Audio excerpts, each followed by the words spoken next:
Yes! Ça va bien tout le monde? Yes, content de vous voir ce matin. Ce matin, on conclut notre série Resplendir pour une pertinence durable. Alors que nous clôturons cette thématique, je crois qu'il n'y a pas de meilleure façon de faire en abordant un sujet qu'on n'aborde pas souvent. Au mois de novembre, de nombreuses églises sont invitées à partager, à encourager, à porter notre attention sur l'Église persécutée.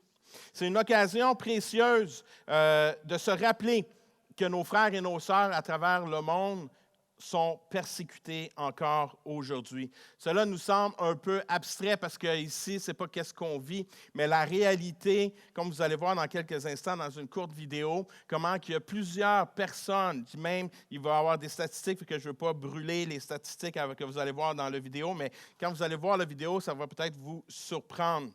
Donc, on veut prendre ce temps aujourd'hui pour partager sur cela. Il va y avoir Nathalie et Réaume après la vidéo qui va venir nous parler rapidement sur le ministère Porte ouverte. Et c'est eux qui ont fait la vidéo que vous allez voir dans quelques instants et qui parlent de toutes ces personnes qui vivent de la persécution. Mais avant d'aller voir la vidéo, j'aimerais ça simplement vous lire un passage que nous retrouvons dans Romains, chapitre 8, versets 35 à 39, qui nous dit « Qui nous séparera de l'amour du Christ? Est-ce que ce sera la détresse ou bien l'angoisse, ou encore la persécution, la faim, les privations, le danger, la mort, comme le déclare l'Écriture? À cause de toi, nous sommes exposés à la mort tout le long du jour, où nous traitent comme des moutons qu'on mène à l'abattoir. Mais en tout cela, nous remportons la plus complète victoire par celui qui nous a aimés. Oui, j'ai la certitude que rien ne peut nous séparer de son amour. Ni la mort, ni la vie, ni les anges, et ni d'autres autorités ou puissances célestes, ni le présent, ni l'avenir, ni les forces d'en haut, ni celles d'en bas, ni aucune autre chose créée. Rien ne pourra jamais nous séparer de l'amour de Dieu nous a manifesté en Jésus-Christ, notre Seigneur. Ce matin, on continue dans la même pensée à l'Église persécutée. Et une des choses que Nathalie a mentionnées, qui m'a interpellé et qui va directement en ligne avec le message que je veux apporter ce matin. Parce que je crois que le message de ce matin va peut-être vous surprendre, peut-être même vous agacer, peut-être même vous fâcher. Peut-être vous allez dire, Pasteur Éric, t'es trop bizarre. Mais je crois réellement, quand Nathalie parlait que les persécutés prient pour leurs persécuteurs. Le titre de mon message, persécuteur ou persécuté, son amour te poursuit. Que tu sois persécuteur ou que tu sois persécuté, son amour te poursuit. Comment l'amour de Dieu peut-il poursuivre et transformer aussi bien ceux qui souffrent que ceux qui causent la souffrance? Comment l'amour de Dieu peut-il poursuivre et transformer aussi bien ceux qui souffrent que ceux qui causent la souffrance? Peut-être des fois, on se pose ce genre de questions-là. Ça n'a juste pas d'allure. Et la problématique, quand on a une réflexion comme ça, aujourd'hui,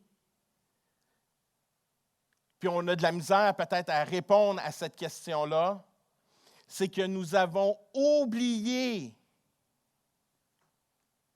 que nous étions persécuteurs. Maintenant que nous sommes persécutés, on est comme, ça n'a pas d'allure, c'est de l'injustice. Et peut-être, et moi, ma première réaction, la première fois que j'ai écouté la vidéo, je l'ai écouté à quelques reprises, la première fois, c'était comme, c'est l'injustice qu'ils voulaient. C'était comme, ça n'a pas d'allure qu'en 2024, qu'il y a encore des choses comme ça qui se produisent dans le monde. Et ça venait me chercher. Et à un moment donné, j'ai senti l'Esprit venir puis me dire, « Hey, j'aime autant le persécuteur que le persécuté. »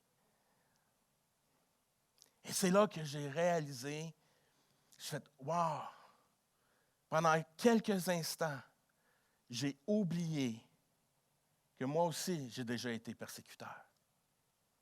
Moi aussi, j'ai déjà été persécuteur. Et ça, on a de la misère à s'identifier à cela. On a de la misère à s'identifier à cela aujourd'hui parce qu'on l'oublie rapidement. Mais la réalité, déjà dans mon passé, j'étais persécuteur. Aussitôt que tu n'es pas avec Dieu, tu ne réalises pas ce que tu fais, tu es en train de travailler contre Dieu. Tu deviens persécuteur. Ce matin, je veux vous parler d'un homme qui était persécuteur. Un homme qui était un persécuteur des chrétiens. Un homme qu'on retrouve dans les Écritures qui s'appelle Saul. Saul le persécuteur. Saul était un homme qui avait de grandes études juives. C'est un homme qui avait des grandes études, qui connaissait la loi juive, qui avait été enseigné par le grand Gamaliel. Cet homme qui était réputé à travers le peuple juif. Puis c'était comme l'élite. Et Paul avait grandi avec cette loi juive et tout ça, puis il avait ce désir de faire régner la loi juive tout partout. Même jusqu'au point d'aller et persécuter les croyants. Ceux qui avaient développé cette relation avec Jésus. Pour lui, ça ne fonctionnait pas dans sa tête. Il y avait un obstacle, c'était non, ça ne fonctionne pas. Et pour lui, il était arrivé, puis il a grandi avec ce côté-là, et il a commencé à persécuter l'Église. Et on voit dans le livre des Actes des Apôtres, vous allez pouvoir aller chez vous, regarder et étudier le livre des Actes des Apôtres, et vous allez voir dans le livre des Actes des Apôtres, vous allez rencontrer l'histoire de Saul. Saul il est en train de persécuter l'Église et il va persécuter une personne en particulier qu'on voit. Il va persécuter plusieurs chrétiens. Mais il y a une des histoires qu'on voit que Saul est en train de tenir les manteaux de toutes les personnes qui sont en train de lapider Étienne. Il est en train de lapider, puis lui, il est là, puis il est content. Donnez-moi vos manteaux, puis lancez les pieds. Allez-y, ayez du plaisir. Il n'y a pas d'allure, Étienne. Étienne n'a pas d'allure. Étienne était là, puis Étienne, dans ce moment de souffrance, et c'est là qui est incroyable, c'est là qu'on voit que vraiment que Étienne était un homme animé de l'Esprit de Dieu. Pourquoi? Parce qu'alors qu'il était persécuté, ce qui ressortait de lui était Jésus. Alors qu'il était persécuté, ce qui ressortait, ce qui le faisait resplendir, c'était sa foi vivante. Ce qui le faisait ressentir, Étienne, qu'est-ce qu'il vivait alors qu'il souffrait, alors qu'il recevait des pierres sur lui. Pouvez-vous vous imaginer cela? Nous, il y a quelqu'un qui nous dépasse sur l'autoroute, puis on veut l'envoyer promener. Lui, il est en train de recevoir des pierres sur lui. Puis ce n'est pas des petites pierres, c'est des grosses roches. Puis là, il reçoit ça. Il en reçoit une sur l'épaule, il en reçoit une sur le côté, il en reçoit une sur le foie, il en reçoit surtout partout. Jusqu'à un certain moment donné, qu'il va en mourir, Étienne. Mais alors que Étienne est en train de recevoir ça, au lieu de crier à l'injustice, il dit « ça n'a pas d'allure, vous n'avez pas raison de faire ça. Tout ce que je vous ai dit, je fais juste vous aimer. C'est injuste. Ce qui est venu en lui, pardonne-leur. » Voyez-vous, quand on est animé de l'Esprit de Dieu, c'est cela qui devrait sortir de nous. Alors que nous sommes sous la pression, alors qu'on fait face à la persécution, c'est ça qui devrait sortir. Et qu'est-ce qui est arrivé? Le témoignage d'Étienne, alors qu'il est persécuté, je suis convaincu, a un impact sur Saul plus tard. Alors que Étienne va parler de son témoignage, il va prêcher dans le livre des Actes. Vous allez voir au chapitre 7 et 8, vous allez voir qu'Étienne est en train de prêcher, puis Paul est là, il est en train d'écouter. Puis Paul, c'est un avocat, fait qu'il entend la défense. Mais à la fin, au lieu que dans sa tête logique, il voit l'Esprit vivant en Étienne. Et on voit par la suite que Saul va avoir une expérience avec Jésus. Mais ce matin, j'aimerais ça te dire que nous sommes un peu comme Saul. Nous sommes tous, à des moments donnés dans notre vie, nous avons résisté à Dieu.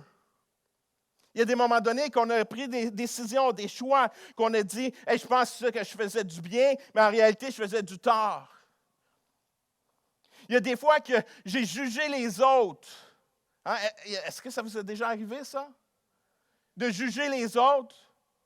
Tu sais, on est là, puis on regarde Saul, puis qui est là, puis qui est en train de porter jugement sur la vie d'Étienne.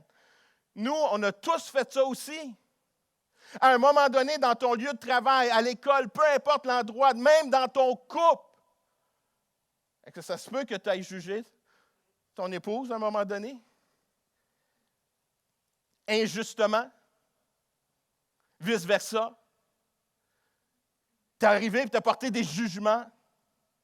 Tu es arrivé et tu as posé des situations, puis même tu as porté jugement, puis qu'est-ce que tu as fait? Tu as même pris le temps d'en parler aux autres. Hey, moi, il est arrivé telle situation au travail, il est arrivé telle situation à l'école. Puis moi, j'ai dit ça, cette personne-là n'a pas d'allure, cette personne-là a fait telle chose, ça n'a pas d'allure. Puis là, on a commencé à juger. On le fait même dans l'Église. Soyons honnêtes. Soyons honnêtes ce matin. Des fois, il faut prendre le temps de se réaliser que, hey, moi aussi, je suis persécuteur. Moi aussi, je suis persécuteur. Parce que je laisse l'orgueil rentrer en dedans de moi. Je laisse l'orgueil venir à l'intérieur de moi et je crois que mon plan est meilleur que le plan de Dieu. Est-ce que ça vous est déjà arrivé, ça? De croire que votre plan est meilleur que le plan de Dieu? Non, mais on est là, puis on est souvent, on arrive, puis il y a des choses dans nos vies, puis qu'on est là, puis on est comme, oui, ça, oui, je le prends. Il y a d'autres choses, non. Dernièrement, je parlais avec une personne, je parlais de l'Évangile, puis il me parlait, puis qu'il y a une réticence à l'Église et tout ça. Puis il me parlait de plein de choses. Comment que l'Église n'est pas vraie, pas ci, pas ça, puis il y avait une aversion à l'Église. Et quand je lui ai dit, « Hey, sais-tu quoi? Tu as raison. » Il était comme, hein? Je dis, oui, on n'est pas parfait, l'Église. C'est pour ça qu'on est là.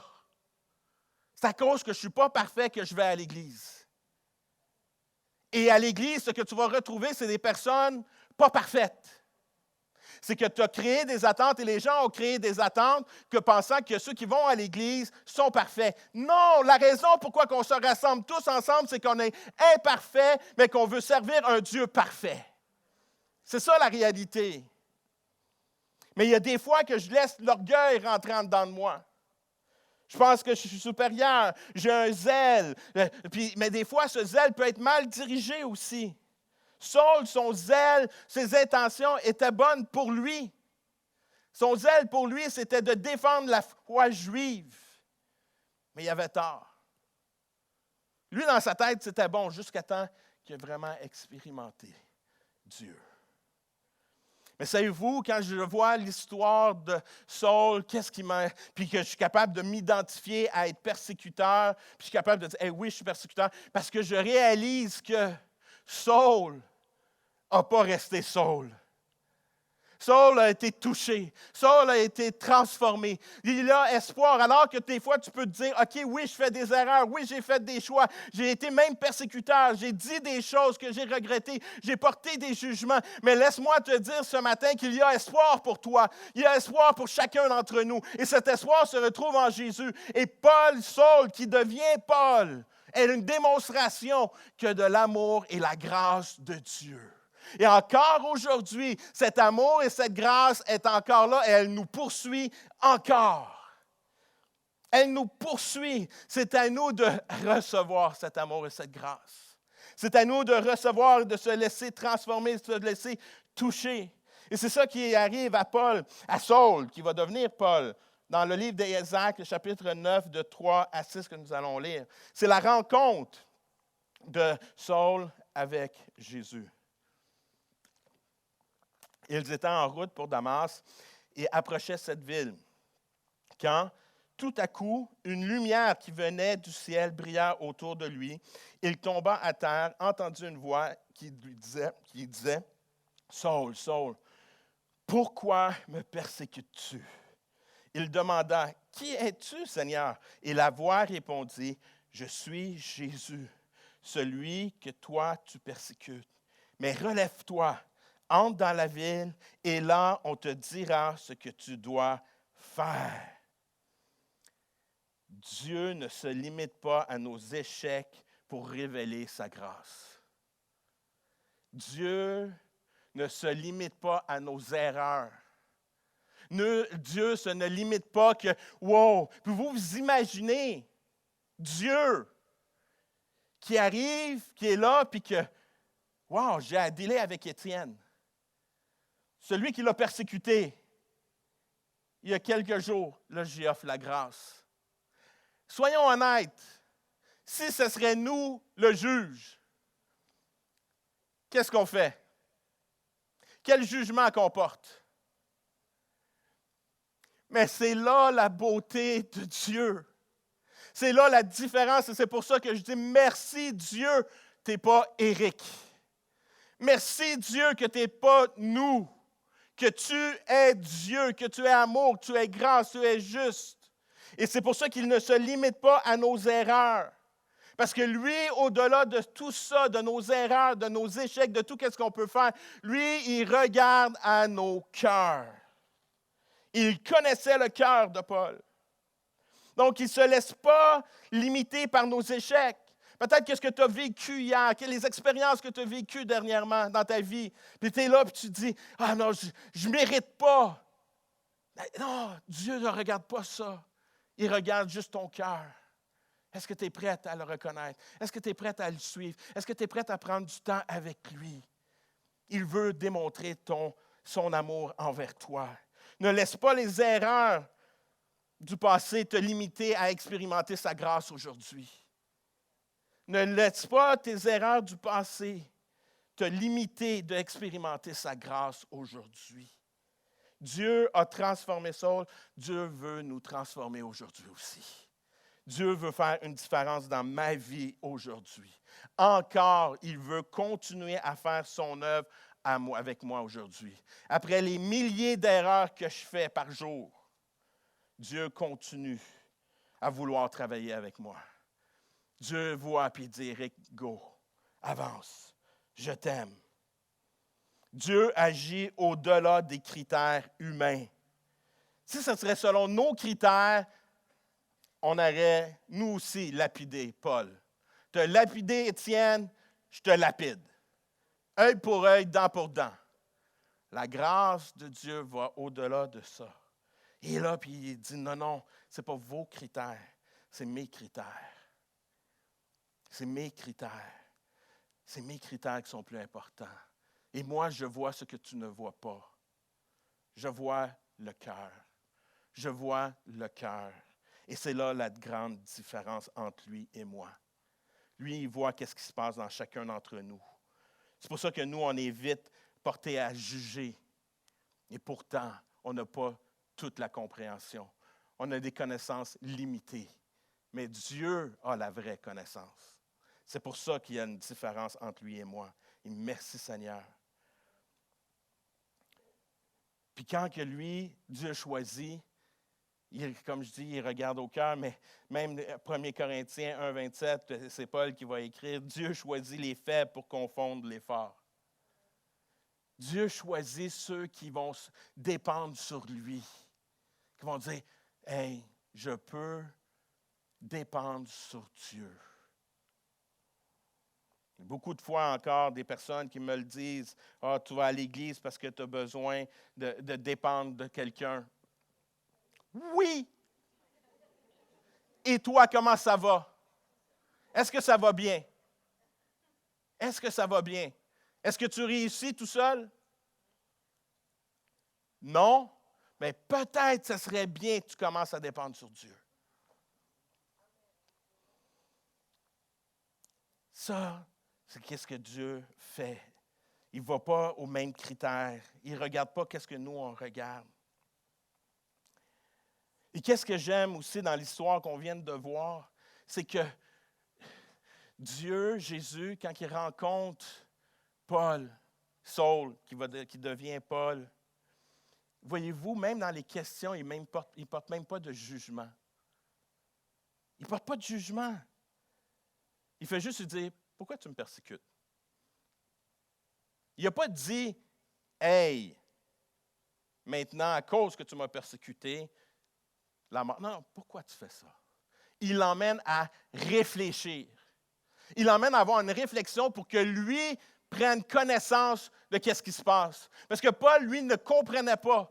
Et Dieu l'emmène à réfléchir. Savez-vous quoi? L'ennemi veut nous faire sentir coupables. Dieu veut nous faire réfléchir à ce qui se passe pour que lui puisse nous aider à passer à travers.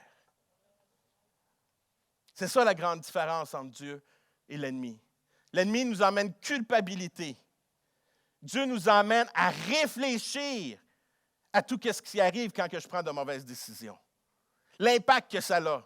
Et c'est pour ça qu'il va lui dire, tu me persécutes, c'est moi que tu persécutes. Toi, tu as pensé te persécuter Étienne, mais en réalité, quand tu as persécuté Étienne, c'est que tu m'as persécuté moi. Et ça m'affecte.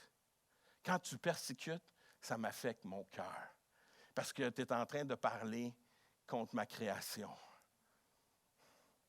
N'oublions jamais que le persécuteur et le persécuté, le même créateur, ont le même créateur. C'est Dieu. Et c'est pour ça que la grâce de Dieu surabonde. Elle surabonde. Paul qui devient le persécuté. C'est ça qu'il faut à travers l'histoire. À travers cette histoire qu'on voit, c'est que alors que Paul est transformé, puis alors que Paul va commencer à annoncer la bonne nouvelle, va partager Jésus, que l'amour de Dieu transforme les cœurs, alors qu'il va parler que Jésus est venu pour avoir cette réconciliation avec le Père. Qu'est-ce qui arrive? C'est à son tour d'être persécuté. Et à travers la persécution, Paul va resplendir lui aussi d'une foi durable, d'une pertinence, qu'à travers la persécution, Paul va écrire des lettres qu'on lit encore aujourd'hui, des milliers d'années plus tard. Sa foi en Jésus a fait tout ça. J'aime le passage qui nous emmène à la réalité de comprendre comment Paul, alors qu'il était persécuteur, devient le persécuté. Puis il va partager un peu qu'est-ce qu'il a vécu. 2 Corinthiens 11, 24, 25. Et c'est Paul qui dit, « 5 fois, j'ai reçu des autorités juives la série de 39 coups. » Ça, c'est des coups de fouet. 3 fois, j'ai été battu à coups de bâton. 1 fois, on a essayé de me tuer en me jetant des pierres. 3 fois, j'ai fait naufrage. Et 1 fois, je suis resté 1 jour et 1 nuit dans les flots de la mer. C'est quand même assez incroyable. Mais à travers toute son expérience de Paul, plus qu'il a ressenti la pression, plus qu'il a été persécuté, ce qu'on voit, c'est qu'on voit la grâce. On voit comment que Paul démontre de la grâce, parle de l'amour de Dieu et annonce son message. Voyez-vous, la persécution en soi n'est pas si mauvaise que ça. Elle nous fait mal. Mais dans ces moments de pression, c'est là vraiment qu'on voit qu'est-ce qui se passe à l'intérieur de nous. Un jour, dans mon ancienne église, on avait écrit sur un mur l'Église en santé. Aime, adore et proclame. Et on avait marqué Église en santé. Et il y a un pasteur qui était venu nous voir. Un pasteur d'une autre église, puis qui est arrivé et a dit en Amérique du Nord, là, l'Église en santé, ça n'existe pas. Là, je suis là, hein? Non, ça n'existe pas, l'Église en santé ici. Non, je ne la vois pas. Il dit, je ne la vois pas. Je dis, ah non? Non, le seul endroit où que je vois l'Église en santé, c'est là où il y a de la persécution. Où que l'Église est persécutée, l'Église est en santé. Parce que c'est là vraiment que tu vois ceux qui sont animés de l'Esprit de Dieu. Et c'est là que tu vois dans les moments les plus souffrants que tu es capable de prier pour ton ennemi. C'est là que tu dis, OK, il a expérimenté la grâce et l'amour de Dieu. Parce que qu'est-ce qu'il veut au-delà de ça? Ce n'est pas une vengeance contre celui qui m'a persécuté. C'est que je réalise l'enjeu qu'il a, cette personne-là, qui est aussi grand que le mien. Et cet enjeu-là, c'est de connaître Dieu. Puis l'enjeu, c'est que s'il ne le connaît pas, c'est que le restant de son éternité va être sans lui. Puis je ne veux pas ça. Fait que je vais prier pour celui qui me fait souffrir. Seigneur, pardonne-leur, parce que je veux qu'il puisse expérimenter ta grâce. Je veux qu'il puisse expérimenter ton amour. Je veux, Seigneur, qu'il n'y ait pas aucun obstacle avec toi. Seigneur, pardonne-leur. Ma prière ce matin, c'est qu'on puisse prier autant pour les persécuteurs que les persécutés. Parce que nous avons déjà été persécuteurs et nous avons connu la grâce et l'amour de Dieu. Et maintenant, alors qu'on vit de la persécution et que nous allons commencer à vivre encore plus de la persécution, je crois que nous allons voir la persécution de plus en plus. Et c'est là qu'on va voir les personnes qui vont aller dans la présence de Dieu, qui vont continuer, qui vont persévérer et qui vont resplendir d'une foi vivante, qui vont resplendir puis que leur foi va être pertinente et qu'il va durer. La foi de Paul, de Pierre, d'Étienne a perduré dans le temps. Pourquoi? Parce que cette foi-là était une foi qui était animée par l'Esprit de Dieu, qui était animée par Jésus. Et c'est ça qu'il faut. Et c'est ma prière pour chacun d'entre nous. C'est la prière pour qu'on puisse vivre, qu'on puisse se laisser continuer jour et après jour, être transformé par son amour et sa grâce. Et aujourd'hui, peu importe où que tu es, peu importe où tu te retrouves, je crois que Dieu veut continuer à faire son œuvre dans ta vie. Je crois qu'il veut que tu puisses expérimenter cet amour, cette grâce. Alors que j'invite Joey à revenir et on va rentrer dans ce temps de louange. Ce matin, j'aimerais que tu puisses réaliser que son amour te poursuit encore. Son amour te poursuit encore. Rien ne pourra nous séparer de l'amour de Dieu. Rien ne pourra nous séparer de l'amour de Dieu. Peu importe ce que tu as fait hier, peu importe les choses peut-être que tu pourras faire demain, rien ne te séparera de l'amour de Dieu. Il va te poursuivre, il t'aime trop pour te laisser comme tu es. Il veut que tu puisses expérimenter sa grâce. Il veut que tu puisses expérimenter tout ce qu'il a créé en toi. Tous les rêves qu'il a mis dans ta vie, tous les rêves qu'il a mis dans ta tête, que tu penses que c'est moi qui ai pensé. Non, c'est l'Esprit de Dieu qui met ça à l'intérieur de toi.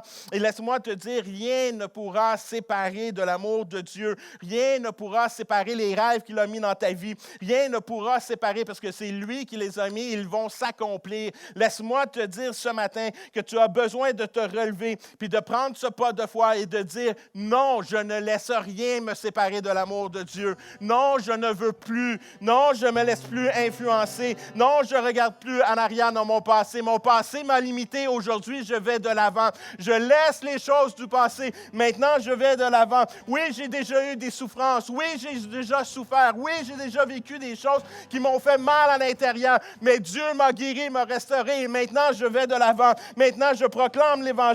Maintenant, j'annonce la bonne nouvelle. Je laisse Dieu agir dans ma vie. Rien ne pourra nous séparer de l'amour de Dieu. L'histoire de Paul illustre cette promesse. Dieu nous a poursuivis avec son amour et que nous soyons oppresseurs ou opprimés. Il nous poursuit.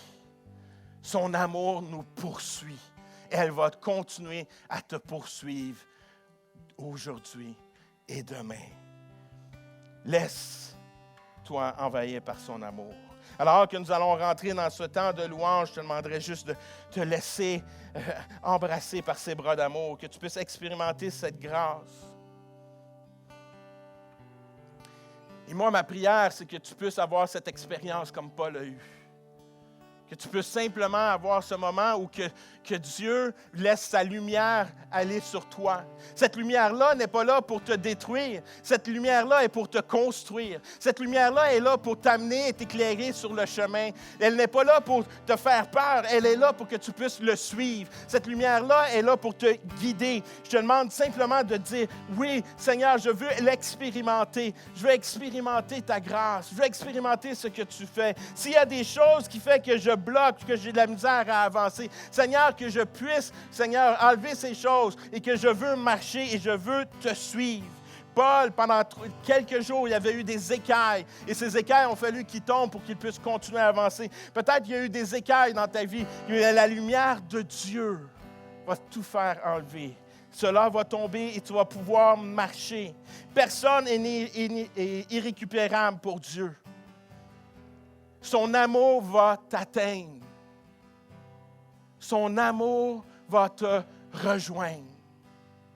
Et c'est ma prière ce matin, que Dieu puisse simplement faire son œuvre, que tu puisses recevoir cet amour dans ta vie, où que tu es, et de laisser Dieu faire son œuvre.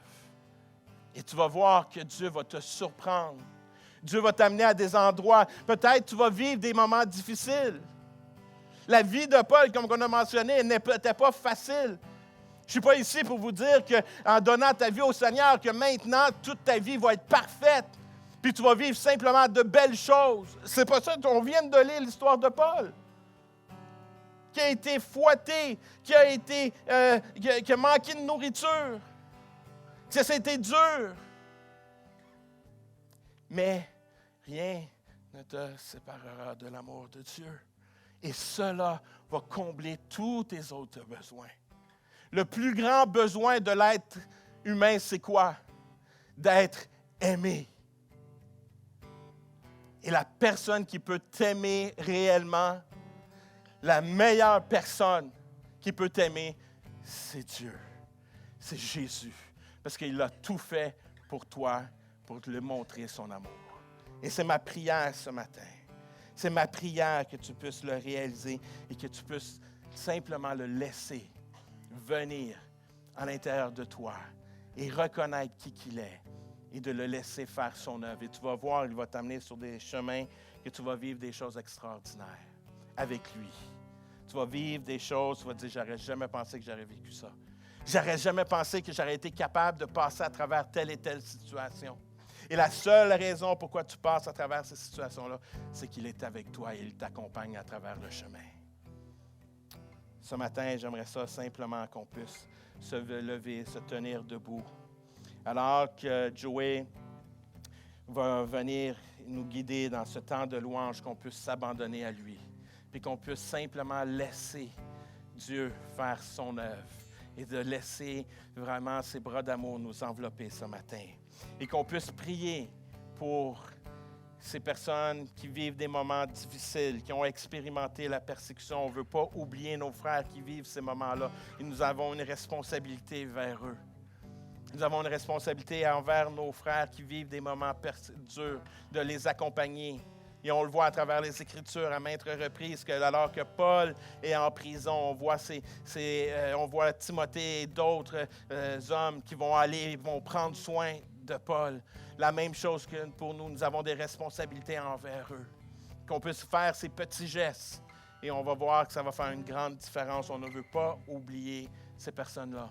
Et on ne veut pas oublier aussi les persécuteurs, qu'ils puissent expérimenter cette grâce eux aussi. Père éternel, je prie ce matin.